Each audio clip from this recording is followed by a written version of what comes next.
big-headed about, I don't think.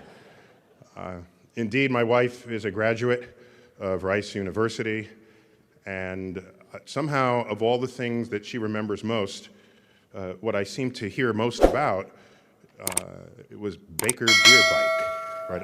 If that still happens. Now, back when she was there, the official drinking age in Texas was still 14, so I don't know.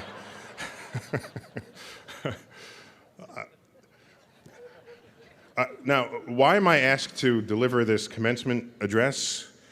I think it's because of my association, my long association as sort of a follower and advisor of NASA. And it was announced that this is the 100th anniversary, the closing of the 100th year of the founding of the school. It's also the closing of the 50th year of the famous speech given by President Kennedy in Rice Stadium to an audience of 35,000 people titled, "We Choose to Go to the Moon" speech. That very phrase appears in the speech, and it is followed by the phrase, "Not because it's easy, but because it's hard." That speech was delivered here on the campus of Rice University. That was delivered a year after President Kennedy announced that maybe the moon is something we should do, someplace we should go to. That was first announced in Congress, May 25th, 1961. We were spooked into him saying that. 6 weeks before that speech, the Soviet Union launched Yuri Gagarin into orbit. As I tweeted about a year ago, Yuri Gagarin was the 5th mammal to achieve this feat, after a dog, a chimp, a few mice, and a hamster. But the point there is, in that speech, that's where he uttered the phrase, "We will put a man on the moon, return him safely to Earth before the decade is out." That's kind of all he said about the moon in that speech. The whole plan got laid out in Rice Stadium a year later. So you can say, oh, we had charisma and will and political motivation back then, until you look at the beginning of that speech he gave to Congress. 2 or 3 paragraphs before he says, "We'll go to the moon," he says, "The events of recent weeks, Yuri Gagarin going into orbit, if those are any indication of the impact of this adventure on the minds of men everywhere, then we need to show the world the path to freedom over the path to tyranny." It was a battle cry against communism. People were spooked. NASA got founded a year after Sputnik was launched, motivated by a Cold War climate. So what happens? President Kennedy gives his "let's go to the moon" speech in Rice Stadium. A year later, Rice donates the land that is Johnson Space Center. That is the seat of the astronaut program of NASA. Rice University was there at the beginning of this epic adventure to the moon. Now, I've studied this, what drives people to do things. I've looked throughout all of time, all of human time, and I found only 3 drivers that get people to do things in a big way. One of them is war. That's obvious to any political analyst. War makes you spend money like it's a flowing river. Even when you don't have money, you spend the money like it's a flowing river. War, one of the great motivators of human conduct. A next motivator is money. So the first is I don't want to die. The next one is I don't want to die poor, right? 2 great motivators in the history of human cultures. There's a third motivator, much less revealed in the world today, and that's the praise of royalty and deity. That's what gets you the pyramids in Egypt and the church building and cathedral building of Europe. Today, you don't find gods and kings driving major investments. So we're left with just sort of war and money. That's kind of what's going on here. But we haven't been honest with ourselves about that. If you go to Kennedy Space Center in Florida, there is that section of his speech. We'll go to the moon before the decade is out. And it sends chills up your spine because he galvanized an entire nation. But what's missing on the granite wall behind where this is chiseled in is the other part of the speech, where he introduces the war driver. No one ever spent big money just to explore. No one has ever done that. I wish they did, but they don't. So we went to the moon on a war driver. But that's conveniently left out in the granite wall behind Kennedy. They could have put it in, and they could have summarized it. Kill the commies, go to the moon, right? That's what they could have said, but they didn't. That part got cleansed from our memory. So cleansed from our memory that 20 years after we landed on the moon, George Herbert Walker Bush wants to give a similar kind of rabble-rousing speech that Kennedy did. July 20th, 1989, he goes to the steps of the Air and Space Museum in Washington, an auspicious day commemorating the moon landing, an auspicious moment. And he puts a lot of the same language in his speech, reflecting on Columbus voyages and which was driven by money, by the way, all the great explorers of the past, saying it's our time. It's time to go to Mars. Time to go to Mars. It got costed out at $500 billion. It was DOA in Congress at $500 billion. But wait a minute, that was going to be spent over about 30 years. You divide $500 billion by 30, that's about $16 billion a year. That's NASA's annual budget. You could have just made that the trip to Mars. But people got spooked by the money. Why? You know what else happened in 1989?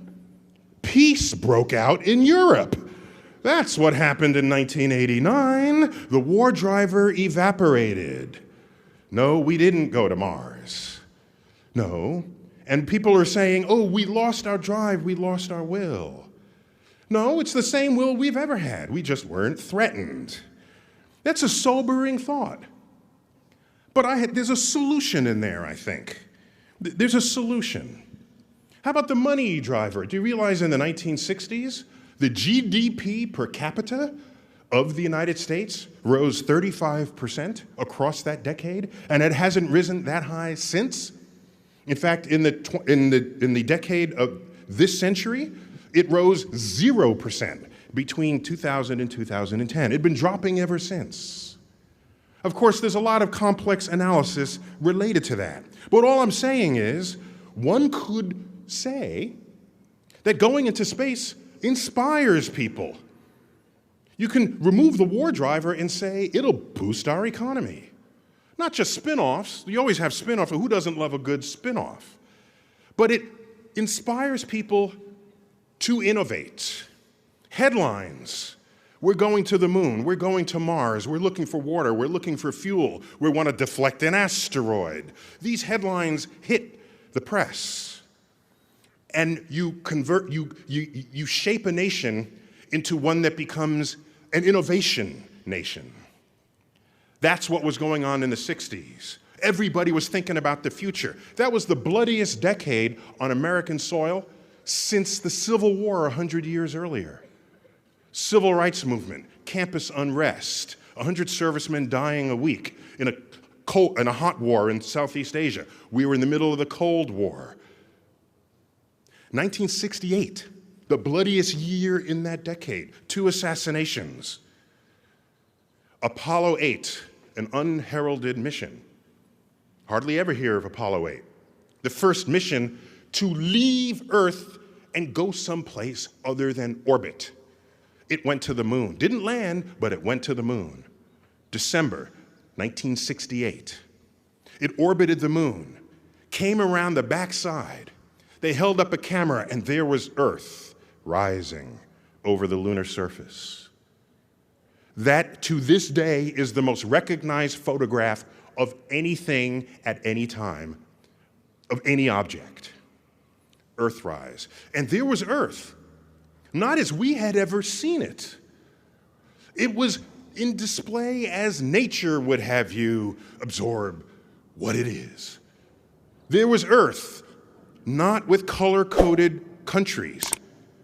There was Earth with oceans, land, clouds. Do you realize no representation of Earth before that included clouds? No one thought to think that maybe the atmosphere is part of Earth. No one drew that before. So what happens? Here's something interesting. Over the next 4 years, 1969, 70, 71, 72, 73, 5 years, the following happens on Earth. The Environmental Protection Agency is founded. A Comprehensive Clean Air Act, a Comprehensive Clean Water Act is passed. Earth Day is founded. The organization Doctors Without Borders is founded. Where did they get that phrase, without borders? Where did that come from? Did anyone before that photo think of Earth as a place without borders? No. What else happened? DDT was banned. The catalytic converter was introduced. Leaded gas was removed from the environment. All of this happened in those 5 years while we were still at war. Something changed about us after the publication of that photo. It was a cultural response to our presence in space. It affected commerce. It affected how we treated Earth. It affected our outlook. It had us thinking about a future as never before.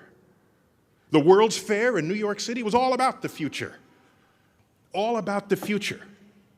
The World's Fair didn't create that decade. The decade created that World's Fair. And so you know what happens? You go to the moon, you look back, and it's a whole new perspective. A cosmic perspective. We went to the moon to explore it, but in fact, we discovered Earth for the first time. That takes vision. By the way, the first president of Rice University was an astrophysicist. Look it up. What of private enterprise? They're there. They're going to help out, but they're not going to lead this. You know why they can't lead it? Because space is expensive, it's dangerous, and it has unquantified risks. You put all three of those under one umbrella, it cannot establish a capital market valuation of that exercise. Private enterprise comes later. Governments need to do that first, to find out where the trade winds are, map the coastlines of space. Then private enterprise comes in. That's how it's always happened. That's how it happened with Columbus. The first Europeans to the New World were not the Dutch East India Trading Company ships. It was Columbus, funded by Spain, in a vision that the nation had of exploration. All of you will graduate in some kind of major today. A major. But you know what your major is? You can boast of what you know in your major, but at the end of the day, it's actually a stovepipe. You know a lot about this thing that sits in a stovepipe. But I just described to you the Apollo program that involved mathematicians, scientists, engineers, artists. Artists captured what this voyage was on the pages of Life magazine and Collier's magazine.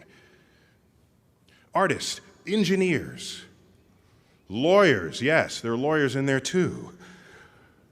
It was an entire participation of a culture, an interplay of politics, science, technology, and who and what we were as a nation.